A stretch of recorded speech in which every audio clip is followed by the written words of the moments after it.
അതിന് പ്രത്യേക ഇത്ര സമയമെന്നോ ഇങ്ങനെ ആവണമെന്നോ ഒന്നുമില്ല. എത്ര കുറഞ്ഞ സമയവും എത്തിക്കാഫിലാക്കാവാം. ഒരാൾ പള്ളി വന്ന് കൂടിയതുകൊണ്ട് മാത്രം എത്തിക്കാഫാവുന്നില്ല. പള്ളിക്ക് ആർക്കും എപ്പോഴും വരാം, അവിടെ ഒന്ന് കിടന്നുറങ്ങാം, അയാൾക്ക് അവിടെ നിന്ന് ഇരിക്കാം, ഖുർആൻ ഓതാം, ഇബാദത്ത് ചെയ്യാം. അതുകൊണ്ട് എത്തിക്കാഫാവില്ല. എഴുത്തിക്കാഫിന്റെ നെയ്യത്തിൽ നമ്മൾ ഇത്ര സമയം ഞാൻ പള്ളിയിലിരിക്കാൻ തീരുമാനിച്ചു, അതാണ് എഴുത്തിക്കാഫ്. ഇത്ര സമയം, അത് 10 മിനിറ്റ് ആവാം, അരമണിക്കൂറാവാം, 1 മണിക്കൂറാവാം, 10 മണിക്കൂറാവാം, ഒരു ദിവസമാവാം, രാവും പകലുമാവാം, 10 ദിവസമാകാം, പകലാവാം, രാത്രിയാവാം, എങ്ങനെയുമാവാം. ഏത് സമയവും ഇത്ര സമയം ഞാൻ എൻ്റെ റബ്ബിൻ്റെ തൃപ്തിക്ക് വേണ്ടി അള്ളാഹിൻ്റെ പള്ളിയിൽ ഞാൻ കൂടുകയാണ് ഇത് തീരുമാനിച്ചുറച്ച് പള്ളിയിൽ കയറിയാൽ ആ സമയം വരെ അയാൾ എഴുത്തിക്കാഫിലാണ്. അതിനിടയിൽ പിന്നെ എഴുത്തിക്കാഫ് മുറിയുന്ന കാര്യങ്ങൾ അയാൾ ചെയ്യാൻ പാടില്ല. ഇതാണ് എഴുത്തിക്കാഫിൻ്റെ അടിസ്ഥാനം. അപ്പം നിങ്ങൾ പള്ളിക്ക് വന്നത് 10 ദിവസം മൊത്തം എഴുത്തിക്കാഫിരിക്കാനാണോ എങ്കിൽ ഇന്ന് മഗ്‌രിബോട് കൂടി പള്ളിയിൽ കയറി. ഇനി റമദാൻ അവസാനിക്കുന്നവരെ പള്ളിയിൽ തന്നെയാണ്. റമദാൻ അവസാനിക്കുക പറയുമ്പോൾ ഒന്നുകിൽ 29 മാസം കാണുക, 29 വ്യാഴാഴ്ച മാസം കണ്ടാൽ മഗ്‌രിബോട് കൂടി റമദാൻ അവസാനിച്ചു, അപ്പം നമുക്ക് ഇറങ്ങാം. ഇന്ന് മാസം കണ്ടില്ല എങ്കിൽ 30-ാം തീയതി വെള്ളിയാഴ്ച കൂടി നോമ്പാകും. അപ്പം അന്ന് മഗ്‌രിബ് വരെ റമദാനുണ്ട്. ആ മഗ്‌രിബോട് കൂടിയാണ് നമ്മുടെ റമദാൻ അവസാനിക്കുക. അപ്പോഴാണ് നമ്മുടെ എഴുത്തിക്കാഫും അവസാനിക്കുക.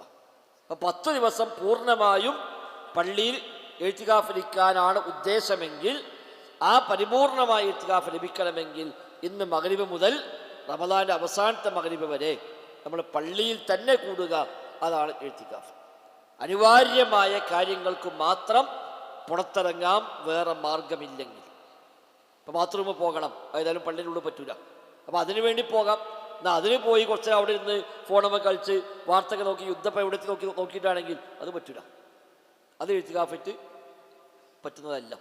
അവിടെ നമുക്ക് ബാത്റൂമിൽ പോകാം, അത് കഴിഞ്ഞ് ഉദുവും ചെയ്ത് തിരിച്ചു പോരാം. കുളിക്കാൻ പോകണം, ഓക്കെ, കുളിച്ച് പോരാം. ഭക്ഷണം കഴിക്കണം, ആയിക്കോട്ടെ, ഇറങ്ങാം, ഭക്ഷണം കഴിച്ച് തിരിച്ചു കയറാം. ആ അത്യാവശ്യങ്ങൾക്ക് ഇറങ്ങുന്നു, അത് കഴിഞ്ഞാൽ വേഗം പള്ളിക്ക് തന്നെ തിരിച്ചു കയറുന്നു. ഇതാണ് എഴുത്തിക്കാഫിൽ ശ്രദ്ധിക്കേണ്ട കാര്യങ്ങൾ. അല്ലാതെ ഭക്ഷണത്തിൽ ഇറങ്ങിയാൽ പിന്നെ അവിടെ ഇങ്ങനെ ഇരുന്ന് വടായി പറഞ്ഞ് അടുത്ത വാങ്ങ് വിളിക്കുന്നവരെ അല്ലെങ്കിൽ ഇഖാമത്ത് വിളിക്കുന്നവരെ അവിടെ ഇരിക്കുക, അത് നമ്മുടെ എഴുത്തിക്കാഫിനെ മുറിക്കുന്ന കാര്യമാണ്. അങ്ങനെ ആയിക്കൂടാ. നബി സ്വല്ലല്ലാഹു അലൈഹി വസല്ലം തങ്ങൾ ഭക്ഷണത്തിന് പോലും പോകില്ല എന്നാണ്. നബിയുടെ ഭക്ഷണം ഇങ്ങോട്ട് എത്തിച്ചു കൊടുക്കലാണ്. നബിയുടെ പള്ളിയിൽ നബിതങ്ങളുടെ പതിവ്, മദീന പള്ളിയിൽ ഒരു പ്രത്യേകമായ ഒരു ഭാഗത്ത് നബിതങ്ങൾ മറച്ചു കെട്ടും. നബിയുടെ കട്ടിലിടും, നബിയുടെ വിരിപ്പട കൊണ്ടുവരും, ചെറിയൊരു ഭാഗം മറച്ചു കെട്ടി നബിതങ്ങൾ അതിനുള്ളിൽ ഇരിക്കാറാണ് നബിയുടെ പതിവ്. എല്ലാവരും എടിക്കറിഞ്ഞ് എല്ലാവരും വർത്തമാനം പറഞ്ഞ് അങ്ങനെ അല്ല നബിയുടെ എഴുത്തിക്കാഫ്.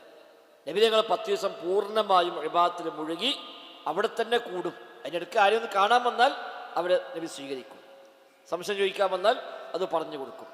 വല്ല ആളുകൾ നബിക്ക് വിസിറ്ററായി വരികയാണെങ്കിൽ നബിയെ സ്വീകരിക്കും. ഇവിടെ ഭാര്യമാർ നബിയെ കാണാൻ വരും. ചിലപ്പോൾ ആ ഭാര്യമാരെ ഒന്നങ്ങൾ അവിടെ റൂമിൽ കണ്ട് ആക്കി കൊടുക്കാൻ വേണ്ടി കൂടെ പോകും. ഇങ്ങനെയുള്ള അത്യാവശ്യങ്ങൾക്ക് നബി അവിടെ നിന്ന് ഇങ്ങോട്ട് ഇറങ്ങാറുള്ളൂ. സൊഫിയ റളിയല്ലാഹു അൻഹ നബിയെ കാണാൻ വേണ്ടി എഴുത്തിക്കാഫിക്ക് ആ സ്ഥലത്തേക്ക് വന്നു. അവരുമായി സംസാരിച്ചിരുന്നു. സംസാരം കഴിഞ്ഞ് അവർ പോകുമ്പോൾ നബി കൂടെ ഇറങ്ങിക്കൊടുത്തു. രാത്രിയാണ്. നബിൻ്റെ ഭാര്യമാരെ വീടാണ് നേരെ പള്ളിൻ്റെ അപ്പുറത്ത് തന്നെയാണ്. ഓരോ വാതിലും നബിയുടെ ഭാര്യമാരെ വീട്ടിലേക്കുള്ള ആ റൂമിലേക്കുള്ള വാതിലാണല്ലോ. അപ്പോൾ ആ വാതിൽ വരെ നബി ചെന്നു. എന്നിട്ട് അവർക്കാണ് റൂമിലേക്കാണ് സുരക്ഷിതമായി പോകാനുള്ള ഒരു കൂടെ ഒന്ന് കൂടി കൊടുക്കുക എന്ന നിലക്ക് നബി അതുവരെ പോയി എന്ന് കാണാം. ഇതാണ് നബിയുടെ സാധാരണ പതിവ്. നബിയുടെ മുഅ്തഖഫ് മദീന പള്ളിയിൽ പോയാൽ നമുക്ക് കാണാം ബാബു തൗബ. ആ ബാബു തൗബയുടെ ഭാഗത്തായിരുന്നു നബി ഞങ്ങൾ ഇത്തികാഫിരിക്കാറ്. ഇബ്നു അബ്ബാസ് റളിയല്ലാഹു അൻഹുമ ആ സ്ഥലത്ത് പോയി ചൂണ്ടിക്കാണിച്ചുകൊണ്ട് പറഞ്ഞു, ഇവിടെയാണ് നബി ഞങ്ങൾ ഇത്തികാഫിരിക്കാറുള്ളത് എന്ന് പറഞ്ഞ ആ സ്ഥലം അദ്ദേഹം ചൂണ്ടിക്കാണിച്ചു കൊടുത്തത് കാണാൻ കഴിയും. ബാബു തൗബ എന്നറിയപ്പെടുന്ന മദീന മസ്ജിദ് നബവിയുടെ കവാടം, ആ വാതിലിൻ്റെ ഭാഗത്തുള്ള ആ ഒരു ഏരിയയിലായിരുന്നു നബിതങ്ങളുടെ ഇത്തികാഫിൻ്റെ സ്ഥലം. അപ്പോൾ അവിടെ നബിതങ്ങൾ റമദാൻ 20 സുബഹി മുതൽ നബി അവിടെ ഒരുക്കങ്ങൾ ആരംഭിക്കും. സുബഹിസ്കാരം കഴിഞ്ഞാൽ നബി അവിടേക്ക് വരും. നബിയുടെ ഭാര്യ ആയിഷ കൂടെ ഉണ്ടാകും, അല്ലെങ്കിൽ മറ്റു ഭാര്യമാരുണ്ടാകും. ഇത് അവർ നബിയുടെ വിരിപ്പും കട്ടിലൊക്കെ അവിടെ റെഡിയാക്കി കൊടുത്ത് അവിടെ ഒന്ന് ആയിഷ ബി പറഞ്ഞു, ഞാൻ നബിക്ക് വേണ്ടി അവിടെ ഒരു ഖൈമ പോലെ ഞാൻ കെട്ടിക്കൊടുത്തിരുന്നു എന്ന് ആയിഷ പറയുന്നുണ്ട്. അപ്പം അങ്ങനെ ഒരു സ്ഥലം പ്രത്യേകമായി ഒരുക്കി തയ്യാറാക്കി എല്ലാം റെഡിയാക്കി നബി വീട്ടിലേക്ക് പോകും. മഗ്‌രിബോട് കൂടി നബി തങ്ങൾ വന്ന് ആ സ്ഥലത്തേക്ക് ആ ഖൈമയിലേക്ക് കയറി നബി അവിടെ കൂടുന്നു. പിന്നെ നബി തങ്ങൾ ഇറങ്ങാറുള്ളത് റമദാൻ അവസാനിച്ച് ആ അവസാനത്തെ മഗ്‌രിബോട് കൂടിയാണ് നബി അവിടെ ഇറങ്ങുക. അതിനിടയ്ക്ക് ജമാഅത്തിന് വരും, ഇമാമ നിൽക്കും. ആൾക്ക് വല്ല ദീനിയായി സംശയം ചോദിക്കാനുണ്ടോ അതിനുള്ള അവസരം ഉണ്ടാക്കി കൊടുക്കും. ആ കാര്യങ്ങളിൽ മുഴുകുമെന്നല്ലാതെ അനാവശ്യ സംസാരങ്ങളോ മറ്റും ഉണ്ടാവാറില്ല.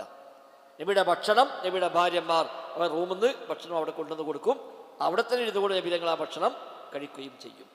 നബിയുടെ പള്ളി മണലാണ്, അങ്ങനത്തെ പ്രശ്നങ്ങൾ നമുക്ക് പള്ളിക്ക് അത് നമുക്ക് ഭക്ഷണം കയറ്റുന്നില്ല, പുറത്താണ് സെറ്റ് ചെയ്യുന്നത്.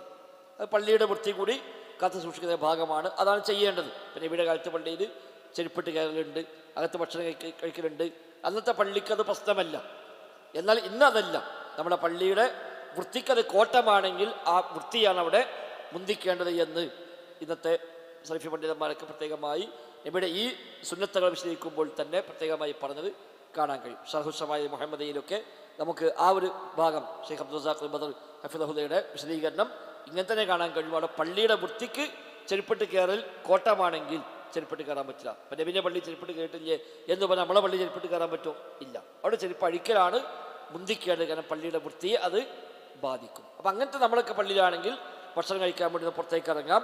ഭക്ഷണം കഴിച്ചു കഴിഞ്ഞാൽ വേഗം അവൻ ഇങ്ങോട്ട് തിരിച്ച് പള്ളിയിലേക്ക് തന്നെ കയറുകയും വേണം. ആ കാര്യങ്ങൾ നമ്മൾ പ്രത്യേകമായി ശ്രദ്ധിക്കുക. അപ്പം അത്തരം അത്യാവശ്യ കാര്യങ്ങൾക്ക് മാത്രം പള്ളിയിൽ ഇറങ്ങുന്നു. ബാക്കി സമയങ്ങൾ മുഴുവൻ പള്ളിയിൽ തന്നെ കഴിഞ്ഞുകൂടുന്നു.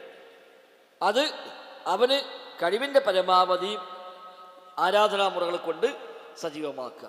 അത്യാവശ്യമുള്ള വിശ്രമങ്ങൾ ആവാം. തീരെ ഉറങ്ങാൻ പാടില്ല എന്നില്ല, ഉറങ്ങാം. ആ ഉറക്കം ഇബാദത്തിലൊന്നും കൂടെ ആവേശമുണ്ടാകാൻ വേണ്ടിയാണെങ്കിൽ ആ ഉറക്കം കൂടി കൂലി കിട്ടുകയും ചെയ്യും.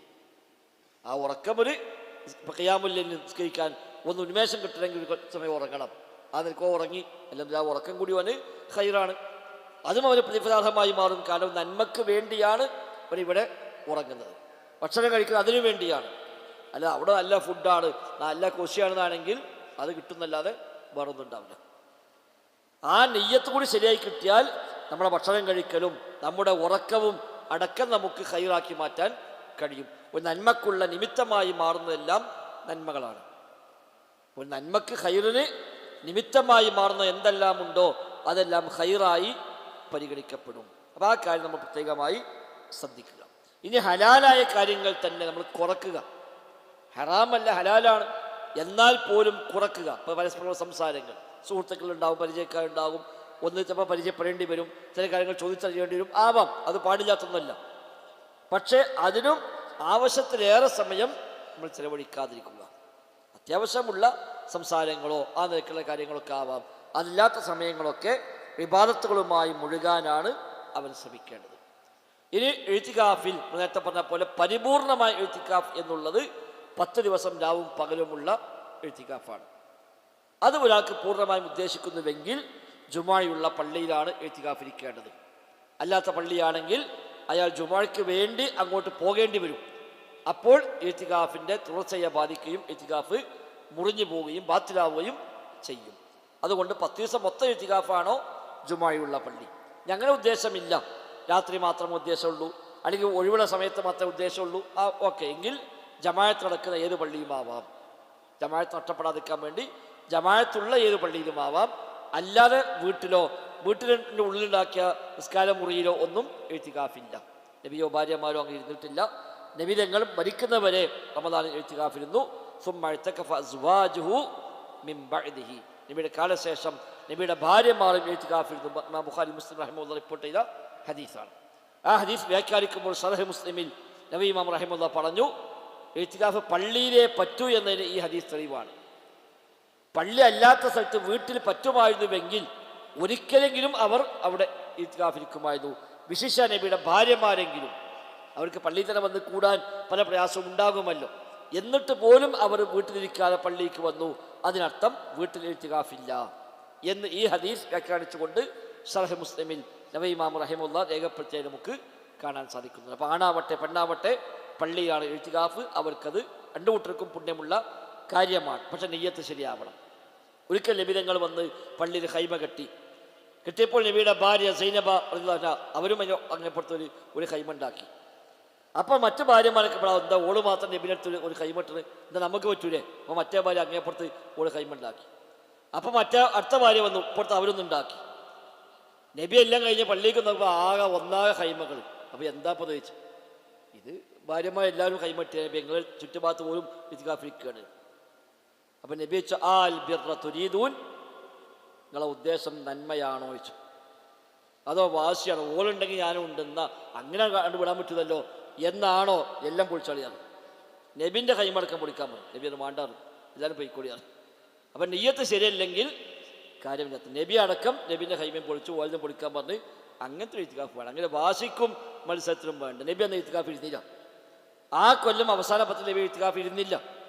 എന്നിട്ട് ശവ്വാലിൽ 10 ദിവസം ഇരുന്നു. റമദാൻ കഴിഞ്ഞിട്ട് ശവ്വാലിൽ നബി ഞങ്ങൾ 10 ദിവസം ഇത്തികാഫ് ഇതിന് പകരം. അപ്പോൾ ഒരു ഉദ്ദേശം മാറുന്നു എന്ന് കണ്ടപ്പോൾ നബി ഞങ്ങൾ അവിടെ കർക്കശമായി ഇടപെട്ടു എന്നർത്ഥം. ശവ്വാലിൽ ഇരുന്നു എന്നതിൽ നിന്നാണ് പണ്ഡിതന്മാർ മനസ്സിലാക്കിയത് നോമ്പുകാലത്തല്ലാതെയും ഇത്തികാഫുണ്ട്. നോമ്പുകാരനല്ലാതെയും ഇത്തികാഫ് ഇരിക്കാം, നോമ്പുകാലത്തല്ലാതെയും ഇത്തികാഫ് ഇരിക്കാം. നബി ശവ്വാലിൽ ഇരുന്നല്ലോ. ആ ശവ്വാലിൽ ഇരുന്നപ്പോൾ നബി നോമ്പ് നോറ്റു എന്ന് പ്രത്യേകിച്ച് എവിടെയും വന്നിട്ടില്ല, നോറ്റിട്ടില്ല എന്നും പ്രത്യേകിച്ച് വന്നിട്ടില്ല. അപ്പം നോമ്പില്ലാതെയും ഒരാൾക്ക് വേണമെങ്കിൽ ഇത്തികാഫ് ഇരിക്കാം എന്നാണ് നമുക്കതിൽ നിന്ന് മനസ്സിലാകുന്നത്. ഏതാണെങ്കിലും ഇതൊക്കെ പാലിച്ചുകൊണ്ട് വേണം നമ്മൾ നമ്മുടെ ഇത്തികാഫിലേക്ക് തിരിയാൻ എന്നാണ് പ്രത്യേകമായി സൂചിപ്പിക്കാനുള്ളത്. അപ്പം നമുക്ക് 10 ദിവസം കഴിയുമെങ്കിൽ 10 ദിവസം അങ്ങനെ. അപ്പം നെയ്യത്താ നിൽക്കാവണം. ഇന്ന് മുതൽ റമദാൻ അവസാനിക്കുന്ന വരെ ഈ പള്ളിയിൽ ഇത്തികാഫിരിക്കാൻ ഉദ്ദേശിച്ചുകൊണ്ടാണ് എങ്കിൽ ഈ പറഞ്ഞ എല്ലാ നിയമവും പാലിക്കണം 10 ദിവസം. ഞങ്ങളുടെ ഉദ്ദേശമൊന്നുമില്ല, പള്ളി വന്ന് കൂടെ ഇബാദത്തിൽ മുഴുക എന്നേ ഉള്ളൂ, ഇത്തികാഫിന് നെയ്യത്തൊന്നുമില്ല എങ്കിൽ ആയിക്കോട്ടെ, കുഴപ്പമില്ല. അവർക്ക് പുറത്തു ഇറങ്ങാം, എവിടെയും പോകാം, ഇഷ്ടണ്ടാകുമ്പോൾ കയറി വരാം, ഇഷ്ടണ്ടാകുമ്പോൾ പോകാം, അത് അവർക്ക് തീരുമാനിക്കാം. ഇനി അതല്ല രാത്രി മാത്രമാണ് ഇത്തികാഫ് എങ്കിൽ നമ്മുടെ സമയം നമ്മൾ നിശ്ചയിക്കണം. മഗ്രിബ് മുതൽ സുബ്ഹി വരെ എന്നാണോ, ഇശാ മുതൽ സുബ്ഹി വരെ എന്നാണോ, തറാവീഹ് മുതൽ സുബ്ഹി വരെ എന്നാണോ, ഖിയാമുൽ ലൈൽ മുതൽ സുബ്ഹി വരെ എന്നാണോ എന്നൊക്കെ നമുക്കൊരു ധാരണ വേണം. ആ സമയം നമ്മൾ ഇത്തികാഫിലാണ്. അതുകൊണ്ട് ആ സമയത്തുള്ള ഇത്തികാഫ് അതിൽ ഈ പറയപ്പെട്ട മര്യാദകളെല്ലാം പാലിച്ചുകൊണ്ട് തന്നെ നമ്മൾ ഇത്തികാഫിരിക്കാൻ പ്രത്യേകമായി ശ്രദ്ധിക്കുക. ഇനി പകല് മാത്രം പറ്റും, ഇവർക്ക് രാത്രി പ്രയാസമുണ്ട്, വീട്ടിൽ വയസ്സായ ഉമ്മണ്ട്, വയസ്സായ വാപ്പുണ്ട്, വീട്ടിൽ പ്രയാസങ്ങളുടെ ആളില്ല, അതുകൊണ്ട് തന്നെ അവർ രാത്രി വന്ന് കൂടാൻ കഴിയില്ല, രാത്രി വീട്ടിൽ പോയേ പറ്റുള്ളൂ. ആയിക്കോട്ടെ, പകൽ ഇത്തികാഫാവാം. രാവിലെ വരുന്നു, ഇവിടെ കൂടുന്നു, അവിടെ പോകുന്നു, നിശ്ചയിക്കുന്ന സമയം. ഞാൻ അതിനിടയ്ക്ക് പ്രയാസം വന്ന് ഒരു പക്ഷേ വിളി വന്നാൽ പോകേണ്ടി വരും, മകൾ പ്രസവിക്കാൻ നിൽക്കുകയാണ്, അല്ലെങ്കിൽ ഭാര്യ സുഖമില്ലാത്ത ആളാണ്, ഉമ്മാക്ക് സുഖമില്ലാത്ത ആൾ, എപ്പോൾ വിളിച്ചാലും പോകേണ്ടി വന്നേക്കാം എന്നാണെങ്കിൽ കുഴപ്പമില്ല. ഇത്തികാഫ് നിങ്ങൾ നിയ്യത്ത് ചെയ്യുമ്പോൾ തന്നെ അതിനെ കൂടെ ആ ഒരു ഷർത്ത് കൂടി മനസ്സിലുണ്ടായാൽ മതി. നിങ്ങൾ തടസ്സം വന്നാൽ, ഒരു ആവശ്യം വന്നാൽ ഞാനത് പോകും എന്ന് അയാൾ ആദ്യമേ തീരുമാനിച്ചാൽ അയാൾക്ക് പ്രശ്നമില്ല. ആ സമയത്ത് പെട്ടെന്ന് ഒരു വിളി വന്നു, അയാൾക്ക് പോകേണ്ടി വന്നു, അയാൾക്ക് പോകാം, ഇതിന് പ്രശ്നമൊന്നുമില്ല. ഇത് നമ്മൾ പാലിക്കേണ്ട കാര്യമാണ്. ഇനി നേർച്ചയാക്കിയ ഇത്തികാഫാണെങ്കിൽ ഈ പറയപ്പെട്ടതെല്ലാം വാജിബായി മാറും. ഒരാൾ നേർച്ചയാക്കി റമദാനിൽ 10 ദിവസം ഇത്തികാഫിരിക്കാൻ നേർച്ചയാക്കിയിരുന്നു എങ്കിൽ അയാൾക്ക് ആ ഇത്തികാഫ് നിർബന്ധമാണ്. ആ 10 ദിവസം അയാൾ പൂർണ്ണമായും ഈ മര്യാദ പാലിച്ചുകൊണ്ട് ഇത്തികാഫ് നിർവഹിക്കൽ അയാൾക്കപ്പോൾ നിർബന്ധമായി മാറുകയും ചെയ്യും. അല്ലാത്ത കാലത്തോളം ഇത്തികാഫ് നിർബന്ധമില്ല, സുന്നത്താണ്. നേർച്ച ആക്കിയിട്ടില്ലെങ്കിൽ നിർബന്ധമില്ല, നിയ്യത്ത് കൊണ്ട് മാത്രം നിർബന്ധമാവില്ല, അത് സുന്നത്തായൊരു ഇബാദത്താണ്. അയാൾക്ക് അയാളുടെ സൗകര്യം പോലെ ചെയ്യാവുന്ന കാര്യമാണ്. പിന്നെ ഇത്തികാഫ് ശ്രദ്ധിക്കേണ്ട കാര്യങ്ങൾ, ഒന്ന് വകതിരിവുള്ള ആളുകളിൽ നിന്നാണ് ഇത്തികാഫ് സ്വീകരിക്കപ്പെടുന്നത്. ചെറിയ കുട്ടികൾ ഇത്തികാഫായി പരിഗണിക്കപ്പെടുന്നത്. ഒരിക്കലും വന്നോട്ടെ, കുഴപ്പമൊന്നുമില്ല. പക്ഷെ വകതിരിവുള്ള കാര്യങ്ങൾ വേർതിരിച്ചറിയാൻ കഴിയുന്ന, പ്രായപൂർത്തി ആയിക്കോളുന്നില്ല, പ്രായപൂർത്തി ആകണമെന്നില്ല, കാര്യങ്ങൾ വേർതിരിച്ച് മനസ്സിലാക്കാൻ തമീസുള്ള വകതിരിവുള്ള കുട്ടികളുടെ ഇത്തികാഫാണ് പരിഗണിക്കപ്പെടുക, പള്ളിയിലാണ് പരിഗണിക്കപ്പെടുക. മുസ്ലിമിന് മാത്രമേ ഇത്തികാഫുള്ളൂ. മുസ്ലിം അല്ലാത്തവർ ഇത്തികാഫ് ഇരുന്നാൽ ആ ഇത്തികാഫ് കൊണ്ട് പ്രത്യേകിച്ച് പ്രയോജനമൊന്നുമില്ല. ഇത്തികാഫിൻ്റെ കാലത്ത് എല്ലാ പള്ളിക്കും ഒരേ കൂലിയാണ്, 3 പള്ളി ഒഴികെ. മസ്ജിദുൽ ഹറാം, മസ്ജിദുൻ നബവി, ബൈത്തുൽ മുഖദ്ദസ്, ഈ 3 പള്ളിക്കുള്ള പ്രത്യേകത ഇത്തികാഫിലുമുണ്ട്. അല്ലാത്ത ഏത് പള്ളിയിലും ഒരാൾക്ക് ഒരുപോലെയാണ്. ഇപ്പോൾ ജാമിയ പള്ളി ഇത്തികാഫിക്കാൻ നേർച്ചയാക്കി, അയാൾക്ക് ഏത് പള്ളിയിൽ പോയി ഇത്തികാഫിരിക്കാം, ഇവിടെ തന്നെ വേണമെന്നില്ല. ഇവിടെ ഇരിക്കാൻ നേർച്ചയാക്കിയത് ആയിക്കോട്ടെ, കുഴപ്പമില്ല, അയാൾക്ക് എവിടെയും പോയി ഇത്തികാഫിരിക്കാം, പ്രശ്നമില്ല. ഈ പള്ളി തന്നെ ആവണം എന്നൊക്കെ നിർബന്ധമില്ല. എന്നാൽ ഒരാൾ ഒരു മസ്ജിദുൽ ഹറാമിൽ ഇത്തികാഫിക്കാൻ നേർച്ചയാക്കി എങ്കിൽ ഇവിടെ വന്നിരുന്നാൽ പറ്റുകയില്ല. അത് മസ്ജിദുൽ നബവിയിൽ തന്നെ, മസ്ജിദുൽ ഹറാമിൽ തന്നെ പോയി ഇത്തികാഫിരിക്കണം.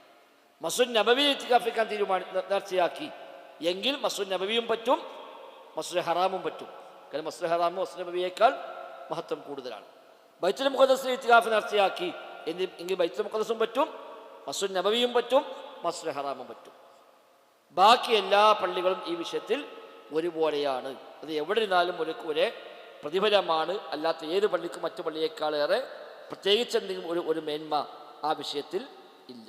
ഈ കാര്യം നമ്മൾ ശ്രദ്ധിക്കുക. എന്താണെങ്കിലും ഇഅ്തികാഫ് ഈ പറഞ്ഞ പോലെ ലക്ഷ്യം നേടണമെങ്കിൽ പരമാവധി അത് ഇബാദാത്തുകൾ കൊണ്ട് സമ്പന്നമാക്കലാണ് ഏറ്റവും പ്രധാനപ്പെട്ട കാര്യം. അള്ളാഹുമായുള്ള അടുപ്പം വർദ്ധിക്കണം. ഇവിടെ കുറച്ച് സമയത്ത് കൂടിയിട്ട് എന്ത് കിട്ടിയെച്ചാൽ കൽബ് നമ്മൾ ശുദ്ധിയായി, കുറേ നല്ല ശീലങ്ങൾ പഠിച്ചു, സ്വബർ ക്ഷമ ഇതിലൂടെ പഠിക്കും, വിട്ടുവീഴ്ചകൾ ഇതിലൂടെ പഠിക്കും. അതേപോലെ കൽബിൻ്റെ കുറേ വേണ്ടാത്ത ശീലങ്ങൾ അതൊക്കെ ഒഴിവാക്കി കിട്ടും. കിബർ കുറയും, ഹസദ്, അസൂയ, പൊങ്ങച്ചം, വിദ്വേഷം, ഗീബത്ത്, നമീമത്ത്, കളവ് തുടങ്ങി പരിഹാസങ്ങൾ അടക്കമുള്ള ഒരുപാട് മോശപ്പെട്ട സ്വഭാവങ്ങൾ ഒഴിവാക്കാൻ ഇത് നിമിത്തമായി മാറും. ഇത്തികാഫ് എന്നിട്ട് അവിടെ നിന്നിട്ട് ഗീബത്ത് അറിയണമെങ്കിൽ പിന്നെ ആ ഇത്തികാഫ് ബാത്തിലാകുമെന്ന് വരെ പറഞ്ഞ പണ്ഡിതന്മാരെ കാണാൻ പറ്റും. അത് നമ്മൾ പ്രത്യേകം ശ്രദ്ധിക്കുക. വാക്കുകളെ ശ്രദ്ധിക്കുക, നാവിനെ നിയന്ത്രിക്കുക, അനാവശ്യങ്ങളിൽ നിന്ന് പൂർണ്ണമായും വിട്ടുനിൽക്കുക. അതൊക്കെ ശ്രദ്ധിക്കേണ്ട കാര്യങ്ങളാണ്. പരമാവധി ഇബാദത്തുകളിൽ മുഴുകുക. ആവശ്യമായ വിശ്രമം അയാൾക്കാവാം, വിരോധമൊന്നുമില്ല. ആർത്തവമുള്ള സമയം, അതേപോലെ ജനാപത്തുള്ള സമയം ഇഅ്തികാഫില്ല. ഒരാൾ പള്ളിയിൽ വന്നു പത്യൂസരിക്കാൻ തീരുമാനിച്ചു വന്നാണ്, പക്ഷേ ഇവിടുന്ന് ഒരു സഹോദരിക്ക് ആർത്തവമുണ്ടായി എങ്കിൽ അവർക്ക് പള്ളിയിൽ നിന്ന് പുറത്തിറങ്ങണം, പിന്നെ പള്ളിയിൽ നിൽക്കാൻ പാടില്ല. അവിടെ ഇഅ്തികാഫ് മുറിയും, ഇഅ്തികാഫ് ബാത്തിലാവുകയില്ല. 10 ദിവസം ഇഅ്തികാഫിക്കാൻ തീരുമാനിച്ചു വന്ന സഹോദരിയാണെങ്കിൽ അതിനിടയിൽ ആർത്തവമുണ്ടായാൽ ഇഅ്തികാഫ് അവിടെ മുറിയുന്നു, എന്നാൽ ഇഅ്തികാഫ് ബാത്തിലാവുകയില്ല. അഥവാ അവർക്ക് പള്ളിയുടെ പുറത്ത് എവിടെയെങ്കിലും സൗകര്യപ്പെട്ട സ്ഥലത്ത് അവർക്ക് കഴിഞ്ഞുകൂടാം. അവിടെ ആർത്തവം എപ്പോൾ അവസാനിച്ച് കുളിച്ച് വൃത്തിയായോ ആ നിമിഷം തിരിച്ചു വരാം, അവിടെ ഇഅ്തികാഫ് തുടരാം. ഇഅ്തികാഫ് ബാത്തിലായിട്ടില്ല, ഇഅ്തികാഫ് ബാത്തിലായിട്ടില്ല, അവർക്ക് ഇഅ്തികാഫ് തുടരാം. കാരണം അവരെ കൊണ്ടല്ല, അവിടെ കാരണമല്ല ഇത്. ഈ ജനാപത്തുണ്ടായാൽ പള്ളിയിൽ നിന്ന് ഇറങ്ങണം, പള്ളിയിൽ നിന്ന് ഇറങ്ങി കുളിച്ച് വൃത്തിയായി തിരിച്ചവർക്ക് പള്ളിയിലേക്ക് കയറി വരാം. ഇഅ്തികാഫ് ബാക്കി അവർക്ക് തുടരാം. എന്നാൽ ബോധപൂർവമുള്ള സ്ഖലനങ്ങളാണെങ്കിൽ അയാളുടെ ചെയ്തിയാൽ ഉണ്ടാകുന്ന ഇന്ദ്രിയ സ്ഖലനങ്ങളാണെങ്കിൽ അയാൾ ഇഅ്തികാഫിന്റെ ബാത്തിലാവും. ഭാര്യാഭർത്തൃ ബന്ധങ്ങൾ ഇഅ്തികാഫ് മൊത്തം ബാത്തിലാവും, മുറിയിൽ മാത്രമല്ല. കാരണം അല്ലാഹു ഖുർആനിൽ പറഞ്ഞു വലാ തുബാശിറൂഹുന്ന വഅൻതും ആകിഫൂന ഫിൽ മസാജിദ്. പള്ളികളിൽ ഇഅ്തികാഫിരിക്കുന്ന അവസ്ഥയിൽ നിങ്ങൾ ഭാര്യമാരുമായി ശാരീരിക ബന്ധങ്ങൾ പാടില്ല എന്ന് നോമ്പുമായി ബന്ധപ്പെട്ട ആയത്തുകൾക്കിടയിൽ സൂറത്ത് ബഖറയിൽ അല്ലാഹു തആല പഠിപ്പിക്കുന്നുണ്ട്. അവിടെ ഇഅ്തികാഫിനിടയിൽ ഭാര്യാഭർത്തൃ ബന്ധം നടന്നാൽ ഇഅ്തികാഫ് ബാത്തിലായി, ഇനി ഒരിക്കൽ അവസാനിപ്പിച്ചു പോകാം. സ്വപ്നസ്ഖലനമുണ്ടായി, ഒരു വസ്തുവില്ല, അയാൾ ശുദ്ധിയാകാൻ വേണ്ടി പള്ളിയിൽ നിന്ന് പുറത്തു പോകണം. കാരണം ആ അവസ്ഥയിൽ പള്ളിയിൽ കൂടാൻ പാടില്ല.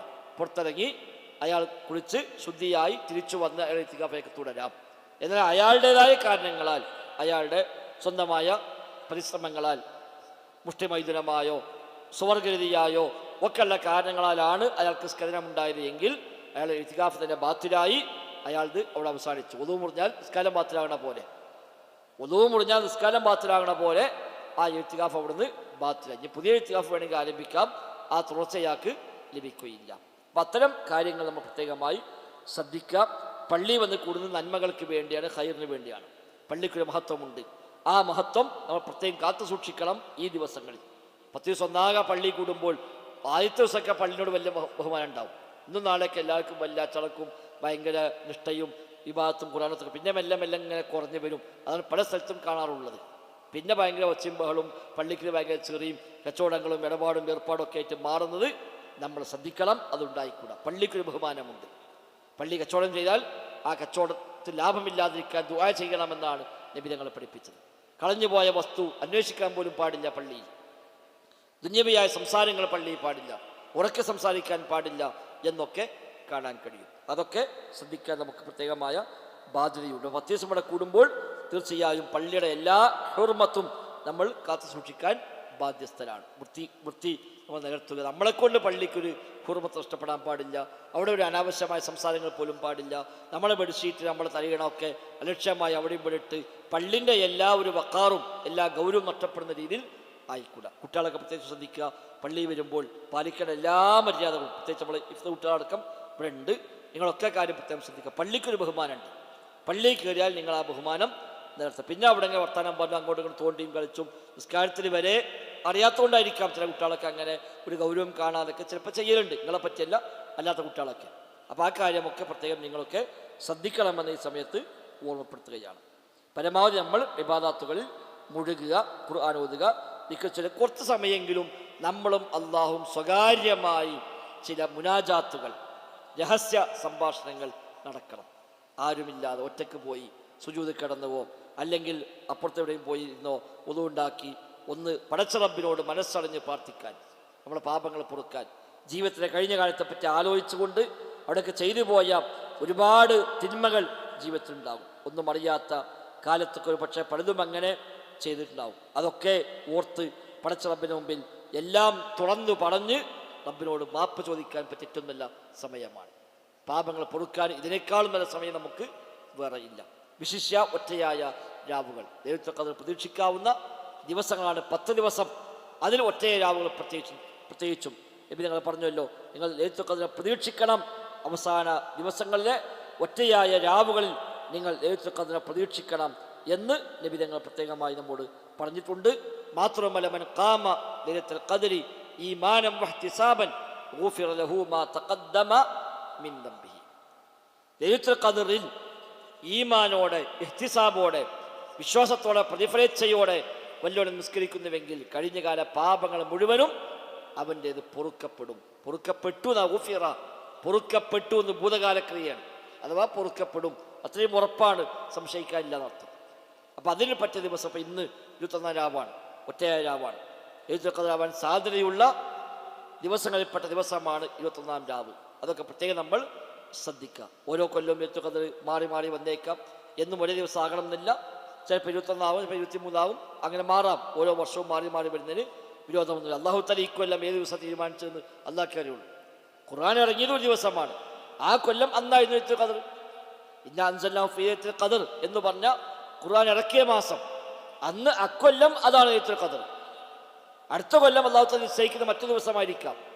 അത് ഓരോ വർഷവും മാറി മാറി വരുന്നതിനും വിരോധമൊന്നുമില്ല. അതുകൊണ്ട് ഏത് ദിവസം നമുക്കറിയില്ല. 21 രാവാകാം, 23 ആവാം, 25 ആവാം, 27 ആവാം, 29 ആവാം. ഒറ്റയായ രാവുകൾ നിങ്ങൾ പ്രതീക്ഷിക്കുക എന്ന് അല്ലാഹു റസൂൽ തങ്ങൾ പഠിപ്പിച്ചിട്ടുണ്ട്. അത് നമ്മൾ പ്രത്യേകമായി ശ്രദ്ധിക്കാം. ഇനി അതോടൊപ്പം നമ്മൾ പള്ളി വന്ന് കൂടുമ്പോൾ വേറെ കുറേ നന്മകൾ ഇതിനെ കൂടെ കിട്ടിപ്പോണുണ്ട് നമുക്ക്. ഇതല്ലാത്ത അഡീഷണലായി കുറേ നന്മകൾ. ഉദാഹരണമായി നമ്മൾ പള്ളിയിൽ തന്നെയാണ്, ഖൽബ് പള്ളിയുമായി ബന്ധപ്പെട്ടാൽ അർശിൻ്റെ തണലുണ്ട് നാളെ. ഉടജുരും ഖൽബുഹു മുഅല്ലഖും ബിൽ മസാജിദ്. 7 വിഭാഗം ആളുകൾക്ക് നാളെ മഹ്ശറിൽ അല്ലാഹു തആല പ്രത്യേകമായി തണൽ കൊടുക്കും. അതിൽ ഒരു വിഭാഗം പറഞ്ഞത് ഖൽബ് പള്ളിയുമായി ബന്ധപ്പെട്ട ഒരാൾ. അപ്പോൾ അത് ശീലിപ്പിക്കാൻ നമുക്ക് പറ്റിയ സമയമാണ്. 10 ദിവസം പള്ളി നിൽക്കുമ്പോൾ പള്ളിയുടെ എല്ലാ കാര്യത്തിലും ഇടപെട്ടു, പള്ളിയെപ്പറ്റി നോക്കി, പള്ളി വൃത്തിയായി ശ്രദ്ധിച്ചു, പള്ളിയുടെ കാര്യങ്ങൾ നോക്കി നടത്തി. അങ്ങനെ പള്ളിയുമായി വല്ലാത്തൊരു ബന്ധം, ഒരു അറ്റാച്ച്മെൻറ്റ് ഉണ്ടായിക്കഴിഞ്ഞാൽ ഒരു പക്ഷേ ജീവിതത്തിലേക്ക് എന്ന് നമുക്ക് നിലനിർത്തി പോകാൻ പറ്റും. അത് നമുക്ക് ഇതിൻ്റെ കൂടെ കിട്ടുന്ന ഒരു അധിക ലാഭമാണ്. അതേപോലെ നിസ്കാരം കാത്തിരിക്കുമ്പോഴെല്ലാം നിസ്കാരത്തിരിക്കുന്ന അതേ പ്രതിഫലമാണ് എന്നാണ്. ലാ യസാലു അഹദുക്കും ഫീ മുസല്ലാഹു മാ ദാമത്തിസ് സ്വലാത്തു തഹ്ബിസുഹു. നിസ്കാരത്തിന് വേണ്ടി കാത്തിരിക്കുന്ന കാലത്തോളം നിങ്ങൾ നിസ്കാരത്തിൽ തന്നെയാണ്. നമ്മളിങ്ങനെ ബാങ്കിന് വേണ്ടി കാത്തിരിക്കുന്നു, ഇഖാമത്തിന് വേണ്ടി കാത്തിരിക്കുന്നു, നമുക്ക് വേറെ പണിയില്ലല്ലോ. അപ്പം ആ സമയമൊക്കെ നിസ്കരിച്ചു കൊണ്ടിരിക്കണ അതേ കൂലി കിട്ടും. നിസ്കാരം കഴിഞ്ഞു, നമ്മൾ ആ പള്ളിയിൽ തന്നെ കൂടുന്നു, അവിടെയും നിസ്കാരത്തിലുള്ള അതേ പ്രതിഫലം നമുക്ക് ലഭിക്കും. നിസ്കാരം കഴിഞ്ഞ് ഒതു മുറിയാത്ത കാലത്തോളം, നിസ്കാര ശേഷം ഒരാൾ നിസ്കരിച്ച സ്ഥലത്ത് തന്നെ ഇരിക്കുന്നു, സ്ഥലത്ത് തന്നെ ആ സ്വത്ത് തന്നെ ഇരിക്കണമെന്നില്ല. പള്ളി നിസ്കരിച്ചു, ആ പള്ളിയിൽ എവിടെ ഇരുന്നാലും മതി. ഇബ്നു ഉസൈമീൻ റഹ്മത്തുള്ളാഹിയൊക്കെ ആ ഹദീസ് വിശദീകരിച്ച് കാണാൻ കഴിയും. അപ്പം ആ സമയത്തും അയാൾക്ക് മലക്കുകളുടെ പ്രാർത്ഥനയുണ്ട്. നിസ്കാരം കഴിഞ്ഞ് പള്ളിയിൽ പോകാതെ അവിടെ തന്നെ അയാൾ കൂടുന്നുവെങ്കിൽ മലക്കുകൾ പ്രാർത്ഥിച്ചു കൊണ്ടിരിക്കും, അല്ലാഹുമ്മ ഗ്ഫിർ ലഹു അല്ലാഹുമ്മ റഹ്മഹു, റബ്ബേ നീ പുറത്തു കൊടുക്കണേ, നീ റഹ്മത്ത് ചൊരിയണേ എന്ന് മലക്കുകൾ പ്രാർത്ഥിക്കുമെന്നാണ് വുദു മുറിയുന്നത് വരെ. വുദു മുറിഞ്ഞാൽ അത് അവസാനിച്ചു. അപ്പം നമുക്കത് കിട്ടുന്ന ഒരു ലാഭമാണ്. പ്രത്യേകിച്ചും അധികം വേറെ പണി കൊടുക്കാതെ തന്നെ നമുക്ക് ലഭിക്കുന്ന ഒരു പ്രതിഫലമാണ് ഇത്തരം പ്രതിഫലങ്ങളൊക്കെ. അപ്പം അതൊക്കെ നമ്മൾ പ്രത്യേകമായി ശ്രദ്ധിച്ചാൽ ഇതിന് കൂടെ അധികമായി നേടാവുന്ന നേട്ടങ്ങളാണ് ഇത്തരം നേട്ടങ്ങളൊക്കെ. പിന്നെ ഖുർആൻ പാരായണം ഒരു അക്ഷരം മുതൽ 10 ഇരട്ടി പുണ്യമാണ്.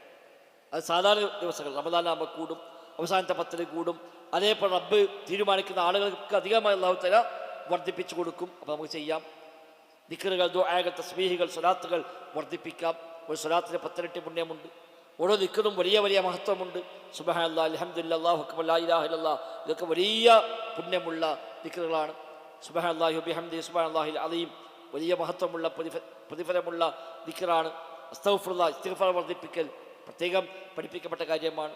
ലാ ഹൗല വലാ ഖുവത ഇല്ലാ ബില്ലാഹ്, അല്ലാഹു അക്ബർ, ലാ ഇലാഹ ഇല്ലല്ലാഹ്, ഇതൊക്കെ വലിയ പുണ്യമുള്ള മഹത്വമുള്ള കാര്യങ്ങളാണ്.